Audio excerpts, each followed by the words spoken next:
So, welcome to Wild, Wise and Curious, Kerry. Thank you. It is so lovely to have you in the room with us. It's amazing to be here. Thank you very much. Thank you for having me. Very exciting. It feels like such a long time ago since we had somebody in the room In with the us. room, I know. Was it Sarah? Yes, Sarah yeah. was the last So that was a one. couple of months, Amazing. January, February time. That was when we first started. That was the first Video. YouTube video. That's So you're exciting. like the second person Oh my God. in the house. I know, I was telling the kids earlier, and my son was like, what, you're going to be on YouTube? I was like, yeah. I'm not going to be unboxing a Kinder Egg or anything, but I'm going to be on YouTube. They'll get 2 minutes in, they go, Yeah, whatever. Okay, Mum. Oh, amazing. Well, we're so glad that you could make it and that we're doing it in person. It's really good to have somebody in the space with us. I love it. Okay, so question we ask everybody is, how did you come to realise that you were in perimenopause? So for me, I think it was the change in how I felt. So my sort of like my headspace, for me it was like literally the changing, going from hot to cold, sweating, you know, sort of, it wasn't just the weather, I was thinking, oh, a bit warm. And I thought for me, I was not too young, but it was too early. Yeah. And actually when I started to read more into it and I looked at the symptoms, I was like, no, that's me, that brain fog, that, you know, like sort of going into the kitchen and sort of forgetting something. I was like, why am I in here? What am I doing? And it all kind of just fell into place that it was the start. And I think as we're growing up, we're always sort of, we put everything into an age bracket, don't we? Yeah, you know, like, yeah. and even the doctors themselves are like, oh no, you know, like you're going to hit this at this time in your life, and then you're going to hit menopause, and then you're going to do this.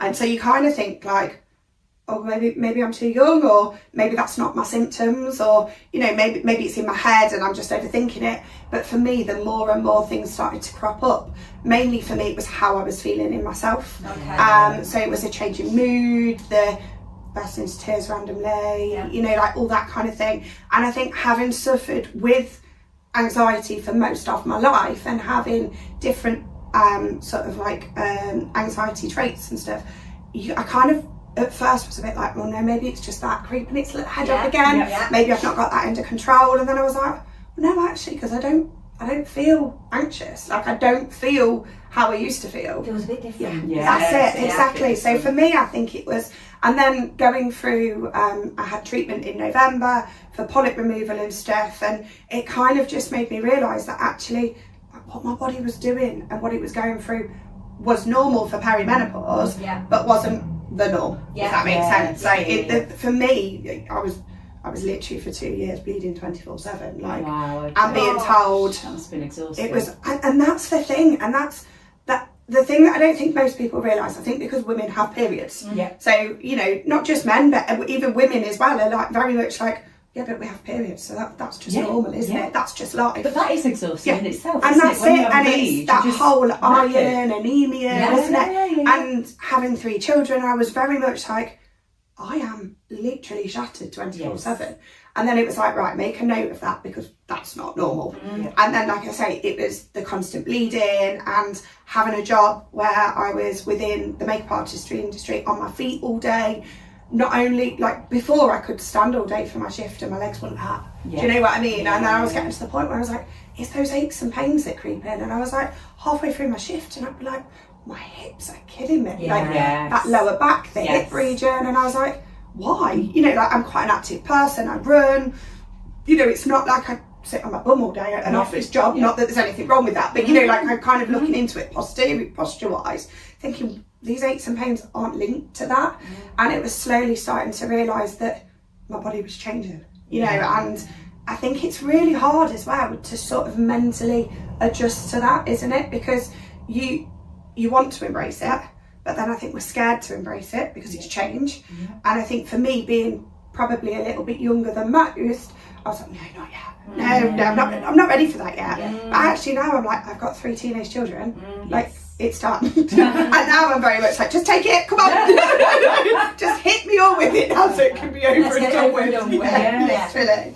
Do you mind if I ask, sorry, Kerry, Yeah. how old were you when it So when it all for started to me, pick up for you? 32, Yeah. which is fairly young, Yeah, it is. but it's increased. Do you know what I mean? So it's not like I was 32, I got a couple of symptoms and then it went away. Yeah. It literally has started to unfold into more perimenopausal symptoms. For me, that it's just trying to manage, isn't it? You know, and it's trying to kind of get those supplements in as well to sort of aid it in a natural way. So you know it's coming. Like the brain, for me, the brain fog was the hardest bit because, you know, I've kind of always been quite a intellectual person. Can remember stuff, love memory games, you know, as a kid when you were playing like your Snap or your memory games. And that part of my it was just like shut down. Just shut down. And like you say, it's trying to rebuild it back again. Do you know what I mean? And it's trying to sort of realise that you can't change it, but you can aid it. And that's what I mean by supplements. So it's I was looking into, you know, I was struggling to sleep because I was going from hot to cold to sweats, you know, to tossing and turning. The aches were taking over. Do you know, like the pain was taking over. Obviously for me, the bleeding side of it, because of having a polyp, was, which is what they found out in the end, it just consumed me. It became most of my life because on a daily basis, I was going through a ridiculous amount of pads, having to change myself at work. Coming back from work needing a shower to change myself again before I could take the kids out to activities. And it's that whole, isn't it, as a woman, feeling like we have to get on with it because we're women and that's our job and we need to look after the children and we need to keep the house running and we need to do all these jobs. But then emotionally, physically and mentally just being like, well, I'm done. Exhausted. I think for me the difference was it wasn't just like a physical exhaustion. It wasn't just an emotional, all of them.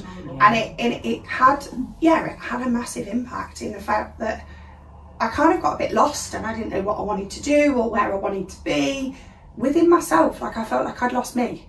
And I think as mums we feel like that anyway, don't we? Because you know, for years we're a mum, you know, and I found last summer one of the hardest, I think, transitional wise, because my children are, you know, teenage years now. They don't need you around in the summer. I've got days off in the summer holidays, but like, what should we do? And they're like, I don't want to do anything. And you're like, oh. And then I sat there and you kind of go, what's my purpose? We're constantly transitioning in all the different stages of being a mother, aren't we? But then I think, like I look back at it now and I have a lovely circle of, like literally of women, supportive women, and not all of them are mothers, but it's that we're constantly changing as women. You know, our roles, whether it's within work, within society, you know, with whatever we're doing, there's constantly extra pressures that aren't there for the males. Do you know what I mean? It's kind of, the male gets up, goes to work, does what he needs to do, comes home, his job's done. But even as a woman, if you haven't got children, you still kind of take on that mothering role, whether there's children in the household or it's just men, or even if you're on your own, you've still got to do all those jobs, haven't you? And I do feel like society and the world sort of, it turns to us to be like the staple, that pillar. The nurturer, literally. And that in itself is mentally and physically draining. It's knackering. It's knackering. I'm knackered. We're all knackered.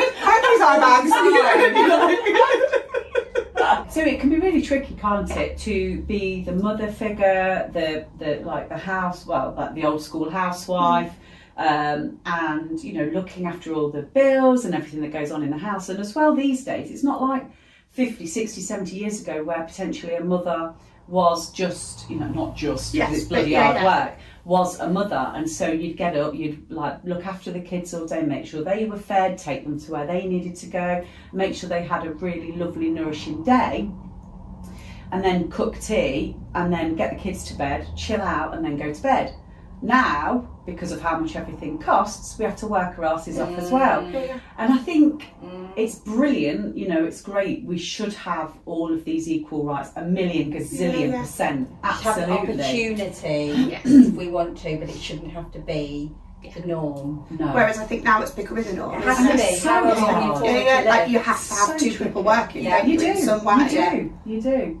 You know, so I mean, then you throw in on top of that perimenopause and polyps and bleeding and standing up all day and work, and it's massively, and it's going to affect, isn't it? Yeah, and I think sometimes, isn't it, it's the way that society judges but doesn't realise that they're judging. So, you know, like it's kind of, for me, when I was working, it was, you have your set hours, you have your set shifts, you know, you have your set break times. So, you know, you got certain breaks within the shift. And obviously, if you're bleeding and you're going through a pad an hour, which is what I was doing at that point, I can't just take the normal breaks. I'm having to get up and go and take an, you know, it's not even but for me, it's not a break. Yeah. Do you know what I mean? Like, it's a woman's, Of course it is. I get quite passionate because I'm like, it's a woman's right. Yeah, of course, you know, it like, is. and I think I don't 100%. smoke. I don't go for a cigarette break. Do you know what I mean? And obviously, I know that's a little bit old-fashioned now because not a lot of people do smoke anymore. But it used to be that, didn't it? Like, if people smoked, they'd go out for extra breaks. Yes. Like, in my head, that's how I'd kind of positioned it. Like, but I need to go and do this to feel clean, to feel fresh. Being people-facing, having people coming and talking to me, wanting me to try makeup on them. You kind of had that sense of, I felt dirty even though I wasn't. You know, I knew I'd have my shower in the morning and I knew I'd be good. But it's that whole cleanliness thing, isn't it? And for me, the hardest thing is obviously for why I transitioned to self-employed again. So I've been self-employed, employed, and swung between the two, was because it was so hard to have somebody saying, I'm really sorry, but you can't be taking extra breaks. But I need to. You know, like, and it's not like you say, it's not like I'm sat up there on my phone, like scrolling away. And what's the alternative? Yeah, I'm not being funny, but thing. what is the alternative when you're standing up, you're customer focused? I mean, what do they expect? Yeah, that's it. Exactly. Do they want the other thing to happen? You know? And the thing is, I think, you know, as a teenager, you know, in your 20s, but even what I'm trying to relate to is even now, like, weren't you like focused on, I don't want to leak through. Or, I don't want, you know, it's an anxiety. I need to go to the toilet. And I was wearing dresses, but then I was wearing shorts over the top. You know, like, and for me, it even got to the point where I was having to not just wear pads, but I was literally wearing like tenor lady pants because. Again, I was having to think, well, if I can't keep going and changing, then I'm going to need to have something that's going to last me a little bit longer. But then you're in the height of summer. It's hot. You know, like it was just a spiral of this just isn't working. And for us and like our circumstances, unfortunately, my middle son, he's got a visual impairment, so that was all coming. So you've got school ringing you. That literally feel like. Literally like you're on death's door. It sounds really dramatic, but like you're exhausted, you're trying to work because you know you've got the bills to pay, you've got to do your shift, you've got to do your hours, you don't feel very well, and then it's, can you come and pick your son up? And you're like, what next? And that was the reason that I just went, no, do you know what, like, I need to be able to say, these are the hours I'm doing, I book my clients in, you know, I go and network on this day, I go and do a talk or a podcast in these hours, and then the other hours are for if I do need time, if I do need to go and pick Jack up, if I do need to, you know, go and have a shower, because you know, luckily, touch wood, at the minute since the surgery, the bleeding has subsided, and so those symptoms have gone, but the other symptoms are still there, and you know, it's managing all of it, isn't it? I think the biggest thing for me at the moment, having been quite an active person, is constantly feeling exhausted, and that's something quite hard. Obviously, sort of, I've got carrying an injury at the moment, so I'm on crutches and stuff, so I understand that's tiring in itself. But this just whole feeling of being exhausted, going to sleep but not feeling like you've had enough sleep, and like you say, because that Ferris wheel and that with the life, it just keeps turning. It does. At what point do we go, well, actually, we're not getting enough sleep? Something's got to give. Yeah, isn't it? 100%. And it's like this working 9 to 5 just isn't. It doesn't fit in. It doesn't work. It doesn't work for us, does it? It doesn't No, work. just need to put me in a cabin somewhere. In a field. In a field. Surrounded by daisies. Spring's coming now. Definitely. I think a lot of us feel the same. So that shift then that you took from like, no, I can't do this anymore. What was the catalyst for that? Was it just a decision that you were starting to think of, and then during lockdown, when I was homeschooling 3 children and beauty couldn't beauty, I had decided that because I do beauty treatments and I do makeup as well, that I wanted to be able to recommend products to people that I knew what was in them. Obviously, again, working in it, you know, in an industry where there are so many products out there, it's colourful packaging, it's got this in, it's got that in, but the chemicals that are in it are just no good for our skin. I do prefer sort of like literally natural, you know what's in it, it's got minimal ingredients, and I can tell you if I'm going to recommend something, it's got X, Y and Z in it. Obviously when it comes to the makeup side, I think that's a little bit harder, because obviously it's all the testing and the products, and you've got to have thousands and thousands of pounds to be able to set your own makeup side, but skincare was a lot easier. So I did a lot of research during lockdown and set up a little company, well, a little, still cosmetics, and I was doing that alongside everything else. And I was kind of, like I say, stood forward facing. You could come in and I could sell you £300 of makeup, you know, of the company that I was working for, but I would be doing a facial then on the days that I was self-employed, and somebody'd go, oh my God, that smells amazing. I'd go, yeah, it does, doesn't it? Why? And it was that.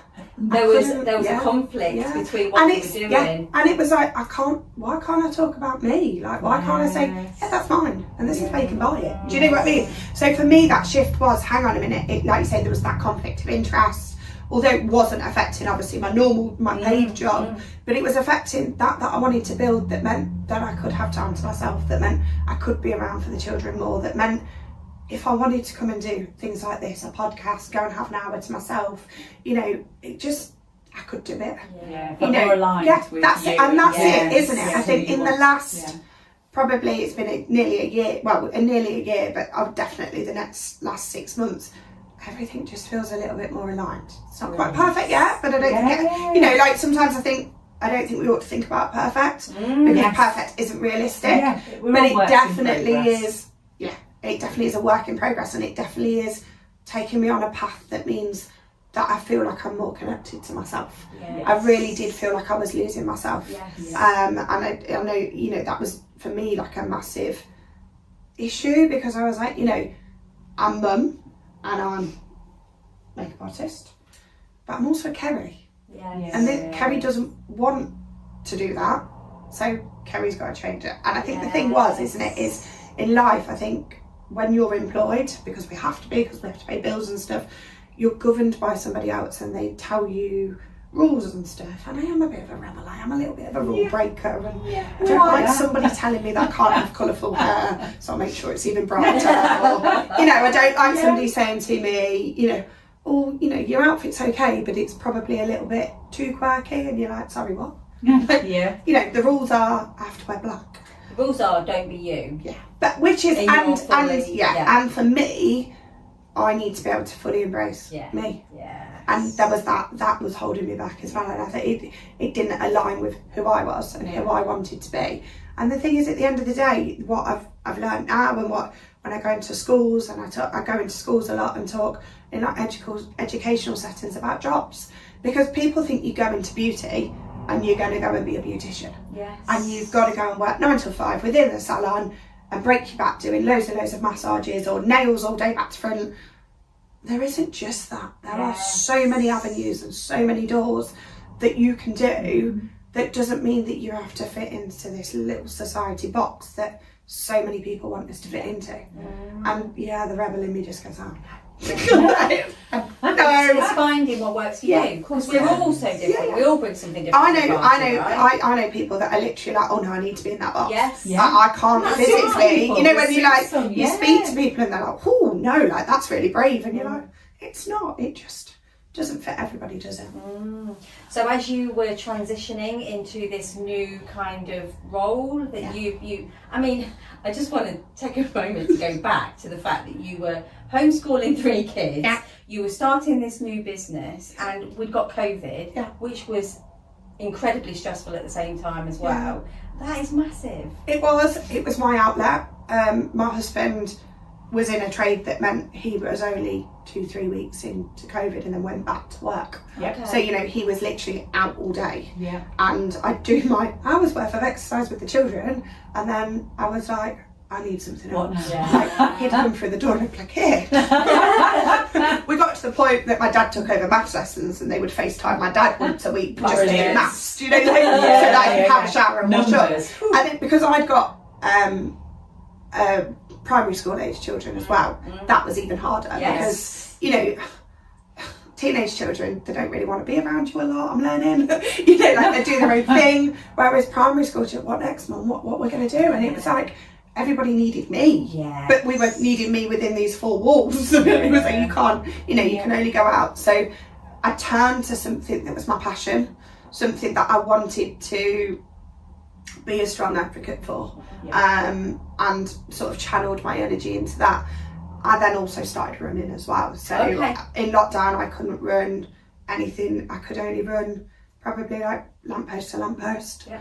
By the end of lockdown, I'd run a half marathon virtually. Wow. Yeah, literally. Like, thing is with me, if I'm going to do something, I do it properly. And all in or nothing. Jumping all in or nothing.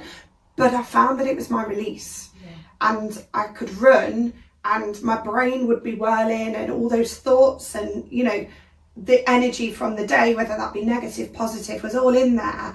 And I could just put my headphones on or listen to a podcast, which I started to do more when I was running during lockdown, and it could just clear.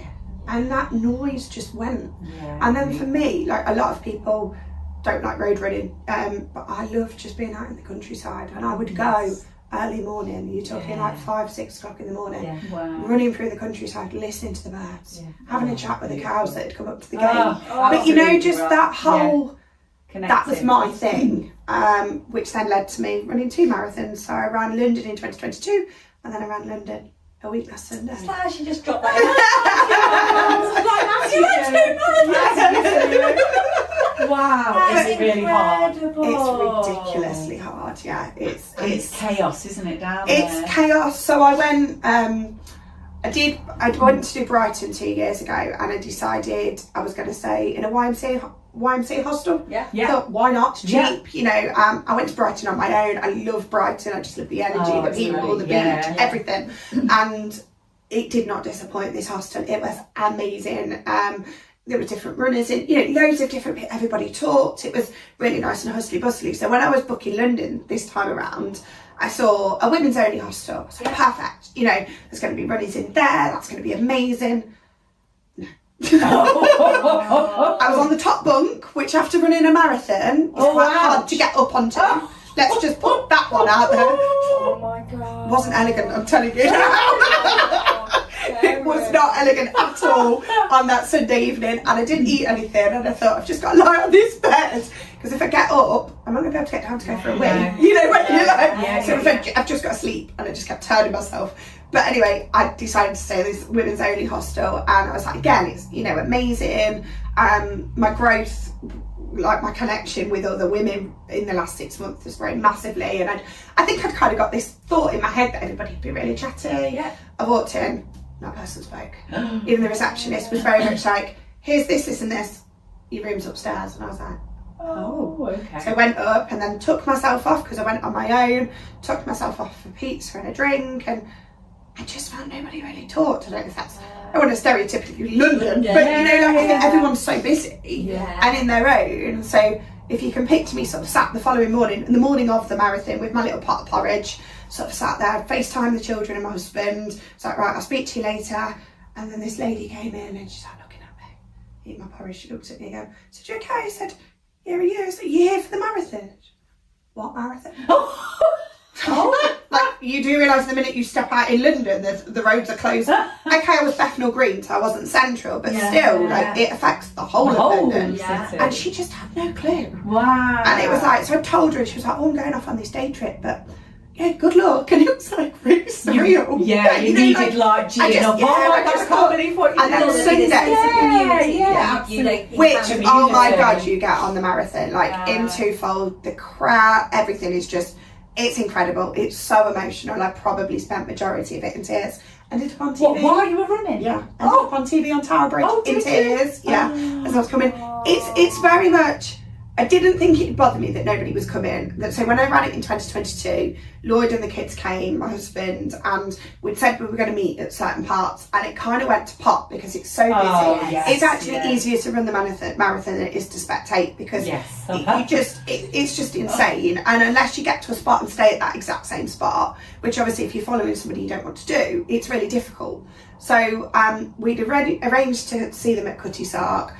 I'd run far too quick the first marathon I did. So I was literally coming into Cutty Sark as they came out the tube station and was like, hey! And they were like, you're going too fast! Sorry, but I had literally gone too fast. And then the idea is mile 13 and 22 go side by side. But when you come out on the tube, you either come one way or the other. Okay. So in my head then I was starting to wobble. I knew I'd gone a little bit too fast and I was like, hang on a minute, like it's fine because I'm going to have that moment where I can hug the kids and it'll be a massive boost and everything will be amazing. And I'm like, get to mile 13 and like where I thought, I'm like, well, they're not there. Oh, no. And then I've got headphones on, so like they rang and they're like, look across the road, and I'm like, Oh. you're on the wrong side. I need my hug. I need my hug. And then I was dead emotional, and luckily there were a couple of friends that found me and fed me orange and were like, just get on with it, literally. She's amazing, but she was like, just get on with it. Like, just go and get it done. But I've really lost my head. Yeah. And that sort of, then you come then into Canary Wharf and it's big buildings and it's so windy and you do just completely lose. If you're going to lose it, that's where most people lose it. And then in my head I was like, oh no, it's fine because they'll just stay at 22 and I'll get my moment there. Came to 22, they'd gone. No! Because somebody had said to them, if you don't go now, you won't get to the finish. So I didn't get my moment. And I think I really analysed what had happened. I am a bit analytical. And I thought, you know, you really anchored for those moments. Yes. And actually it didn't work. Yes. And my husband's worked in London and if he's absolutely hates it. Like he's like, just because somebody wants to walk fast, why have I got to stand on the right on the, you know, like it's very much a why. And I do get it. It's such, we have to go to London a lot for Jack's eye treatment. So I'm used to it, so I don't mind it. But he just hates it. And I think for children as well, it's quite daunting. Yes. You know, you're packed in, if you're quite small, it can be quite, it can be quite anxiety inducing, can't it? Even if you don't suffer. And so this time I was like, no, do you know what? Don't come. Like, don't worry. They do sports anyway, so it felt obviously like sports hadn't finished the season and stuff. So I was like, it'll be fine. But then this time, those moments made me really emotional, and it actually was a bit like, oh, like is that? I needed that boost along the way. But what I tried to do is when I saw somebody have their hug, kind of get that energy from it, you know, like and just be like, oh my god, that's amazing.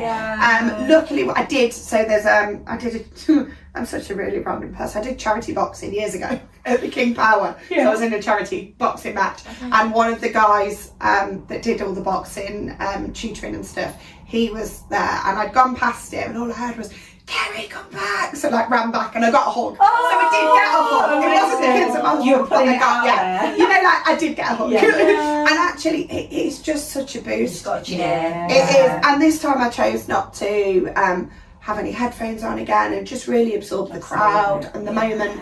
And I think there'd been all that controversy, hadn't there, of, you know, with the Nike poster in Boston. Did you see that?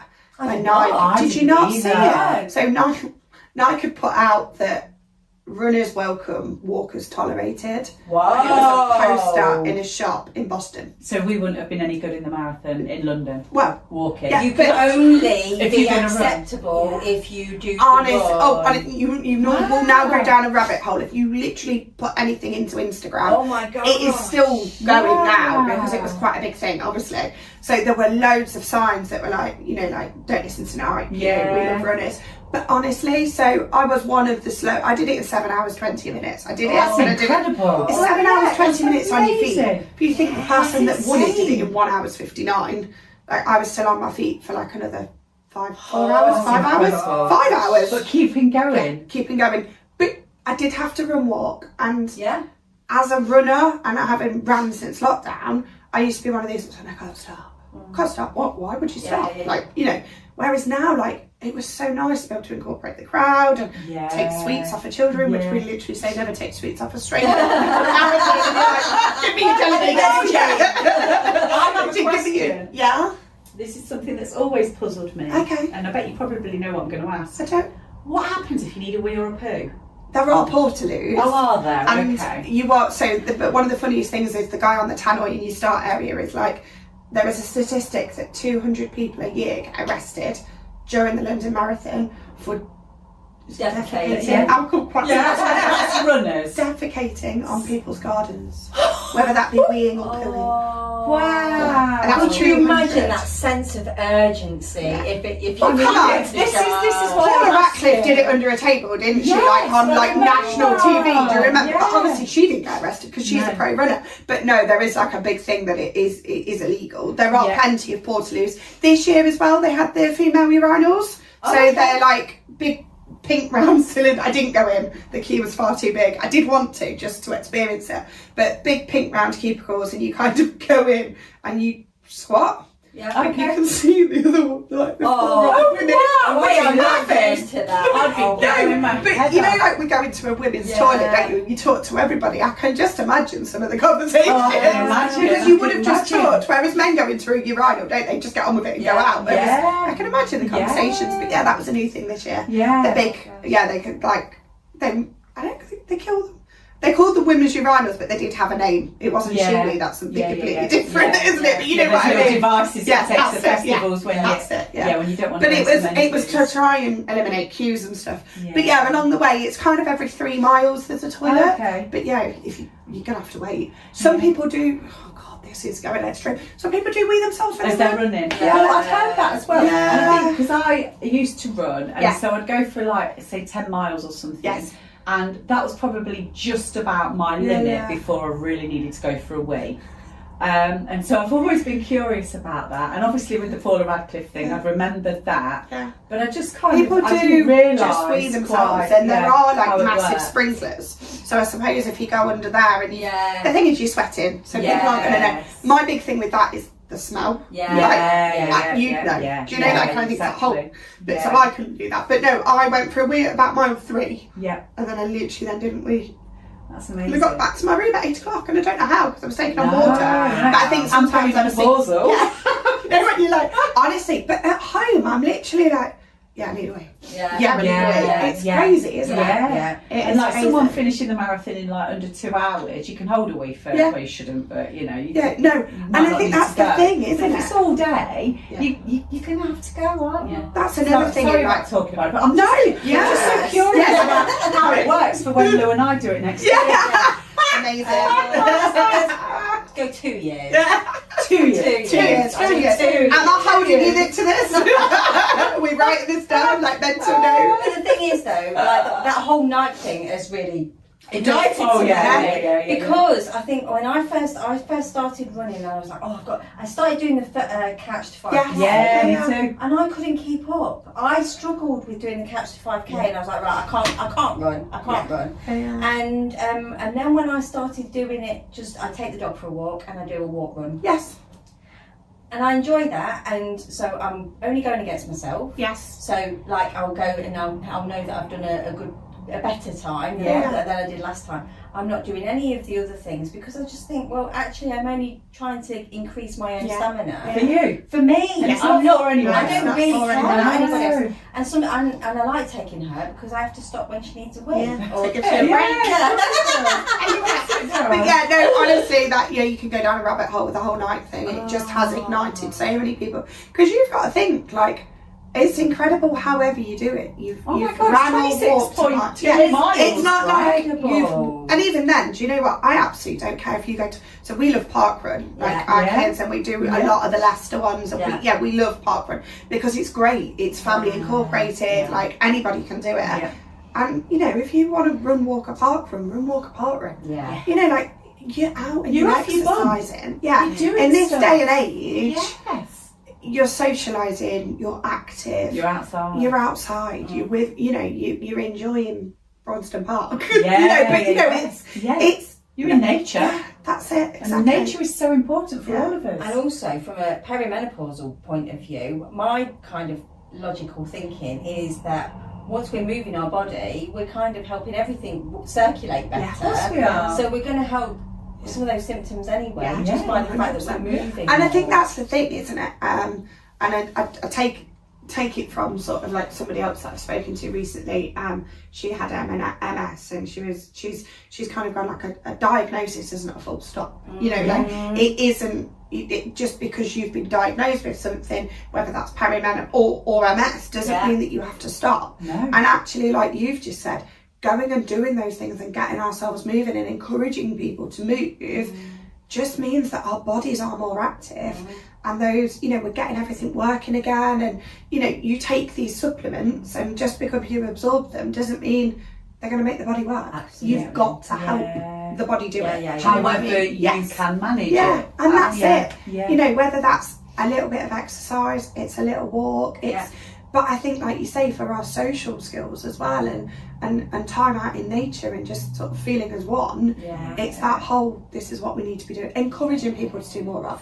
If they don't want to, they don't want to, but I can guarantee that most people, if you go to a scenario like a park run, or, you know, even just go and watch a race, the Leicester 10K, the Leicester half marathon that's in October, you get inspired, even if it's just by being outside. Do you know what I mean? And you've got people that are 15 to 85. Like, I was on the tube because you go and pick your number up for London, you have to go and do it in person, you go do it a couple of days before. And I'm on this tube, and this man, bless him, got himself wedged between the tube doors for me because I wasn't quick enough. And I was like, please don't use that as your excuse not to be running now. And we were like laughing away, and there were just 4 of us. He was a 74-year-old man that had run 250 marathons, 100 of those being London.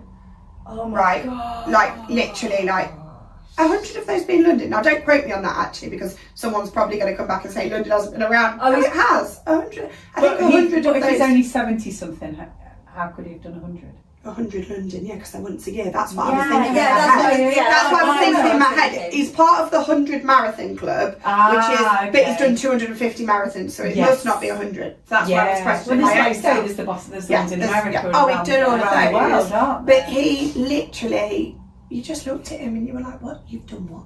That's, you know, like that's, and then you'd got the gentleman that was sat in front of me, it was his first time, and then this gentleman here who was, like myself, on the larger side.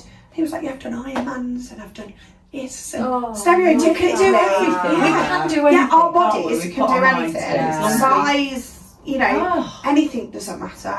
Because I do get a lot of people say to me, oh, well, you know, you probably could do with losing a little bit of weight if you wanted to be a little bit quicker. And you're like, I'm all good, thanks. Like, I've done a marathon. Exactly. Like, I probably would like to lose a little bit of weight, but it's not happening at the minute, no matter how hard I try. But actually, it's none of your opinion whether you think I should lose a little bit. How many marathons have you done? Yeah. You're my new best friend. That would be the best. But you know when you're like, how many have you done? but it is, it's funny, isn't it? I think people's opinions. Yeah. They like to share them, don't they? they do. You know, and it's that thing of trying to remember that what other people think about us is none of our business. Yeah. But it's harder when they actually vocalise it. Yeah. I think, and I think again, bringing it back to sort of being a woman, isn't it? And image and stuff. Oh, expectations. Everything is so focused, even in my line of work. You know, it's image. I'm a makeup artist. That is, you know. But I've now found the confidence to, not necessarily weddings, I don't, because can be snapped on camera. But a lot of the time when I'm working within the salon and I'm doing treatments, I don't need a face of makeup on because those people know me and they're not coming. I've had to really learn, they're not coming to see you because of your face. They're coming to see you as a person, you know, like you're their person. Yeah. And I, having struggled with my symptoms and of perimenopausal, and obviously then after my surgery, and then also, you know, kind of, I can openly admit, like with my mental health and stuff, I've really learned from people, like really good clients saying to me, I don't come to judge you, I come to see you and spend time with you and for you to do my treatments. And I think that's a really lovely, you know, thing that I've managed to get into my head, that I don't need to always look the part. You know, it's nice to make the effort to put a bit of makeup on for someone's wedding because obviously you're in their photos, but actually if I'm having a day where I don't really want to, I don't have to. No. You know, but I think again it's that society's view, isn't it? Conditioning. Of how we should look, how we should dress, From a young what we should age, do. we are conditioned to be a specific way, and if you're not, then you feel like you're an outsider. And and I actually believe that that's to do with a lot with our age now. You know, like, actually, no, why sod off? Yeah, I'll just be me. It's actually a bit like effort, isn't it? Like, you know, it's It's a lot like effort. None left to give. That definitely runs in my head a lot more. We hear that a lot, don't we? Yeah, we do. Yeah, nobody's got any fucks left to give. No. Yeah. And it really is very much like, do you know what? I've not got the energy to be able to be like, not got the energy to care what other people think anymore. No. And that's been a massive shift and a change in me, you know, like sort of connecting with me and being like, actually other people's opinions don't really matter. No. You know, Look at everything that you've achieved for you. And you know, it's like you often say, you know, I've had 3 kids. Yeah. I'm embracing this. You Yeah. know, I've had 3 kids as well. So between us, we've had 9. Bloody hell. But you know what? I mean, I was very much like, oh, my belly's got bigger in midlife, and I'm trying to cut down. that's like the worst thing. like one of the worst bits, Oh, isn't it? Because it doesn't matter what you do or what you eat. Yeah. It's that constant, for me, it's that constant bloatedness. Obviously, it was Yeah. worse when I was bleeding because Yeah. you swell up and Yeah. stuff. But even now, I was thinking, oh, well, once that's gone, you know, I should feel a bit, and I'm like, oh, it's still there. But we're amazing. Yeah. The things that these we're doing. bodies, And then yeah. when we look at the things that we're, like, all of us are doing individually, when we kind of just go, do you know what? I'm not going to put my energy into what anybody else Yeah. thinks. I'm just going to focus on me and the things that make me happy and what I want to do. I'm going to fill my cup. Yeah. Sod ya. I think that's it, and that's one of the biggest phrases that I actually refer back to quite a lot at the minute is you can't pour from an empty cup. Definitely can't. But to help other people, that cup also needs to be full enough to be able to fill back to yourself. Absolutely. And it's that, isn't it? It's that I'm very much, I am a giver. You know, like I will literally overflow for people, and I am that kind. I'm a giver. I know I am. But actually, what I've had to realise is I can't just keep giving. I can't. Mental and physical exhaustion. You've got to look after yourself. You've got to give to yourself. Yeah, that's So it. you can be a giver, but you've got to make sure that You give we back. totally Yeah. give to ourselves. And it can be tricky, can't it? Yes. You know, it can be tricky while It's we're... that remembering, isn't it? It's that Yeah, remembering to look yeah. after herself for self-care, whatever that may be. Yes. Like I know I've a lot more sort of with the aches and pains and stuff. I've started to have a bath. So I have my Epsom salts in the bath. Lovely. And you know, like a bit of some bubbles and sort of take that time. But I've got my meditation music on, and I've got that calming, and I like to cut a candle. But that's as much as running is part of my relaxation as well, because it's physical exertion for your body. It's relaxation for the brain, but not necessarily for the body. And I've had to learn that I also need that time. You know, that time for everything sort of just Balance. to stop. Yeah. And it's that, I was doing the other day, sat in the bath listening to sort of like a meditation thing, doing the breathing, thinking, if anybody was to get up and walk in, like the kids are in bed, the husband's gone to bed, and I'm just fully having a moment, and you think, if anybody was to need a wee, which they quite often do, don't they? Like right now, they're going to be like, what are you doing? I need to do this. You are modelling the behaviours Yes. of what you need to be doing Yeah. to look after Give yourself that time. I was thinking on my walk this morning, it is a wonder that we all can get up and get on with our day. Yeah. Do you know, with all the like conditioning that we go through and all the, you know, the stuff that we tell ourselves, and we take on everybody else's opinions and the jobs. and everything that we, all the roles that we play. It is a wonder that we are able to get up in the, but we do. Yes. And you know what I mean? And I've got this like sense of wonder about us as human beings, and you know, particularly women. Yeah. But I know what I meant. particularly women. But like, hell, we are bloody amazing. We're goddesses, right? Yeah, I don't quite think I'm quite the image, but yeah. But that's the thing, isn't it? Yeah, But it's this image. it's how we portray it. It's how you portray yourself, isn't it? Yeah. It is. Yeah. So it sounds like that you kind of come through a really difficult time as well, but it's like we said earlier, isn't it? It's like a work in progress. Yeah. We're still Yeah, we continuing are. to. I guess we'll be that until we're not here Yeah. on this, living this life anymore. But it's also like learning what the tools in your toolbox are. Yes. Yeah. And we're all very different. Like Yeah. yours is running a bloody marathon. Yeah. Mine is definitely not running a marathon. Or walking up hills. I don't like walking She doesn't up like hills. Do you not like hills either? It's like if we walk down that hill, we've got to walk back up. Yeah. Yeah. We have to go down, we come back up, but yeah. I go all teenager, don't Do I? Like you kind of are if you want Just to get strap the back. dog to you and just go. We didn't have the dog with us. Oh. It was me. Yeah.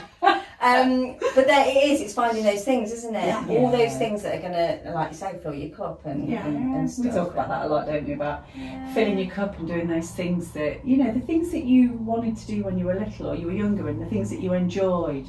And kind of like when I was talking about this at work the other day about how you know, I loved drawing when I was younger, but there was other people in school who were like incredible at doing what they were doing, and I'd do it like, and I was stick man, you know, and like the square houses with the square windows with the crosses in the windows and the curtains. That was my standard and still is. And so I never kind of like went that way because other people were amazing at it, and so I just thought, oh well, I'm crap at that, you know, there must be something somewhere that I'm good at.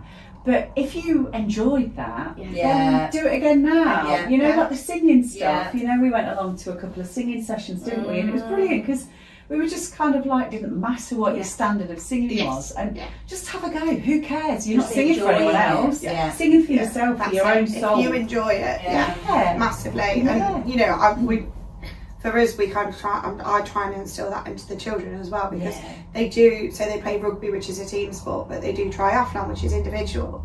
Obviously it's competitive against everybody else, and we quite often find them and other parents very much, oh, so and so did that quicker, or so and so ran this better, and you kind of, they come home and they're like judging what they've done, and I'm like, but you've just done a triathlon.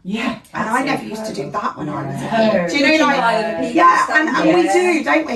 In a lot of our lives, whether that be our work, you know, like, or like you say with your drawing and stuff. I think I've found a lot now, like as an adult, that you look around and you see that there are, and I think more so since COVID and things like that, we've changed in a little bit of the way that there are classes to go and draw. And you know, everybody's there holding up their picture. And yes, there may be somebody that's absolutely incredible. What's his name? Bob, whatever his name was. That's it, Bob Ross. You know, like, but there is, isn't there? There is somebody that literally, and you're like, oh my God, that's amazing. And then, you know, you've got somebody else that is still happy with whatever they've drawn. And I think it's like you say, it's self-worth, it's self-happiness.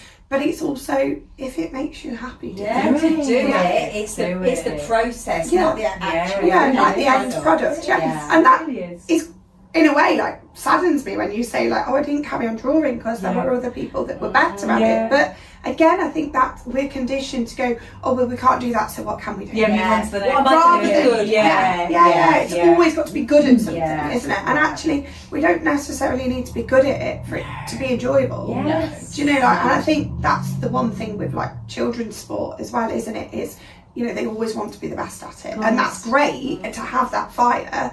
But sometimes you might not be the best for 3 to 4 years, and then all of a sudden, because you've carried on at it and you've developed, you then become better. Definitely. It's definitely one of those things, isn't it? That I think just as a society, again, we're very like judgy, aren't we? Instead of embracing it. Hey, this is brilliant. You know, maybe you could do that or tweak. And also, I mean, art's subjective, right? So someone might like my like little square Wendy. I would love you, because that's all I can do. If anybody asks me, I draw a flower. I always draw the same flower. I draw a flower. I used to draw the CMB sign, a little squiggle like this with a heart on, because I saw someone do it at school and I thought it looked cool, and the back of an elephant. The back of an, okay. So it's really random because it's easy, and you can see what it is. So it literally goes over like that, and then under like that. And then you draw 2 big ears like that, and then you draw a little head at the top, a little trunk coming out, and then a little tail. Oh my God, that's brilliant. That reminds me of like when you used to do the dog, isn't it? Like the dog. It's so cute. But isn't that the thing? If you know how to do it, you can do it. Like literally, we can do it. See, you can do it. An elephant in a house of heart and a squiggle. But for somebody, that might be their perfect painting. Oh, absolutely. I look forward to that. Wow. That's your Christmas present. And you start as an example, but I'm not really. I'm not an artist. I can't wait. That would look lovely. You have to draw one now as an example of how to put on the podcast. You've got to, because you've drawn it in the air. We do need to look physically see it. We'll bring that. We'll bring that elephant's bump to the podcast. guess if people can guess what it is. I don't think they'll be able to. Brilliant. Oh, dear. Sorry, we've gone off piece completely again. We always go off piece. I think that's Yeah. Yeah. That's it. Oh, Kerry, it's been amazing. It's been so good. Yeah, it's been brilliant. It's nice to get it out there as well, isn't it? I think because you hear, I listen to the podcast and I listen to other people's stories, and again, I suppose in a way it's comparing ourselves to others, isn't it?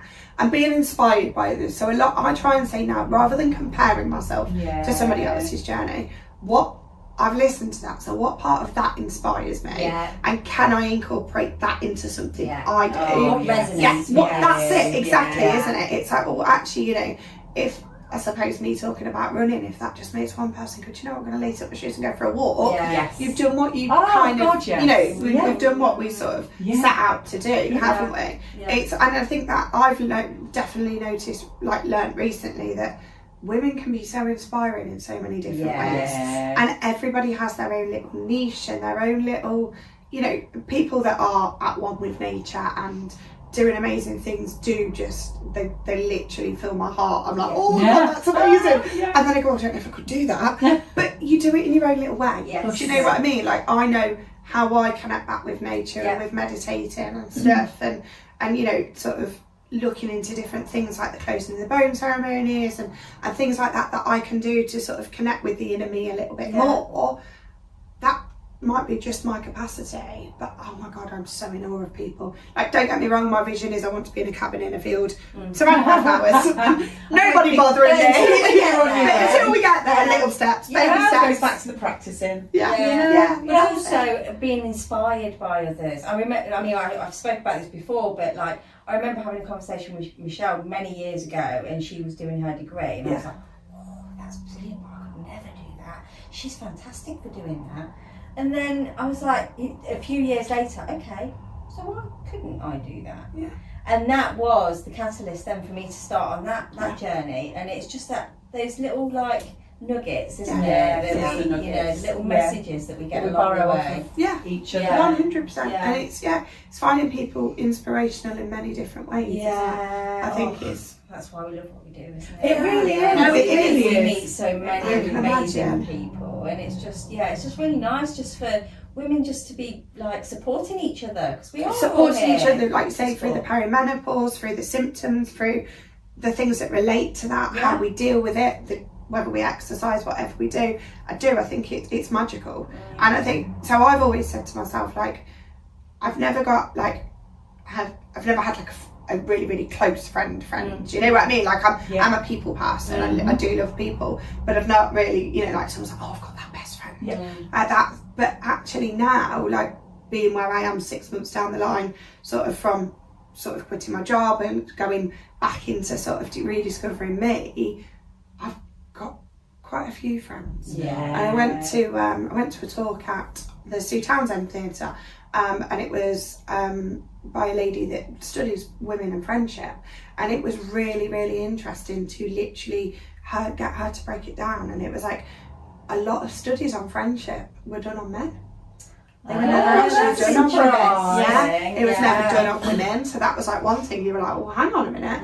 And then now they've found that we've got that like nurture and nature, and that helps us with our friendships. Do you know, like, and it was, again, that is just really interesting. But 6 months ago, would I have gone to something like that? No. Would I have turned my nose up at it? No. But would I have gone, oh, do you know, that's my interest, that's what I want to go and do. I want to learn about why we're making these connections and why women do, you know, sort of get drawn to people. And it was lovely, it was really nice. But like I say, 6 months ago, I'd have gone, if you'd have gone, oh, we're going, I'd have gone, oh, that's nice. Do you know what I mean? And it's I'm learning, you know, and it's from all these things of learning that there are other people out there going through what we're going through. And there's a community of people that we can reach out to. You know, like for me, with my polyp and with all my symptoms and stuff, and they're still not sure potentially whether there could be like endometriosis and things like that there. The amount of groups that I'm now in and just listening to people, and I'll honestly say, oh, I've not yet, if you ever properly, you know, like I've not yet been diagnosed, but yeah, actually I feel that, and you know, and even with the perimenopausal stuff, it's like, God, yeah, actually, yeah. Like, I didn't realise that was one of them, but yeah, I've got that too, isn't it? Yeah. And it's being able to relate to people and to connect with them that I think is really special. It makes you not feel so alone. Yeah, that's it, isn't it? And again, because we're so pressured with jobs and children and everything else, we can feel more alone than ever, even though we know we're not because we've got people around us. But it's that isolating yourself, isn't it? Because you feel different. And then when you embrace your difference, look what happens. Yeah. It's a bit magical. It feels really good, actually. If anybody had told me, yeah, it does. It does. We all have our down days, don't we? Oh my We God, all have the of course we days where we do. question what have we done, and you look at your bank account and you go, oh God, like actually was better probably to have a job that brought money each month. But you know, like I said earlier, listening to today's podcast with Emily, and it's very inspiring to listen to somebody to go, what will be will be. Yeah. You know, and I've learned that if you manifest it, and you know, it's very much, it's not I can't, it's I can, or it's I will. You know, and I'm learning to sort of, you know, if it sounds really silly, but somebody said to me, if you want something and you haven't got quite the money there for it, if you picture it, something will come. Yeah. You know, it will come. Yeah. It will show itself in some way. The law of attraction. Yeah, that's it, exactly. Yeah. But all these things that, again, like I say, a year ago, 2 years ago, I probably would have gone, okay. Because you're just in that world. No, this is Somebody normal. was planting the seeds because they were there to grow in you all along. Yeah. Ooh, it's exciting. It is exciting. Oh, thank you so much, Kerry. It's been Yeah, so thank you for glorious having having me. you here. Thank you for coming. It's been amazing. Yeah, it's been lovely. Thank you. You're welcome. Thank you.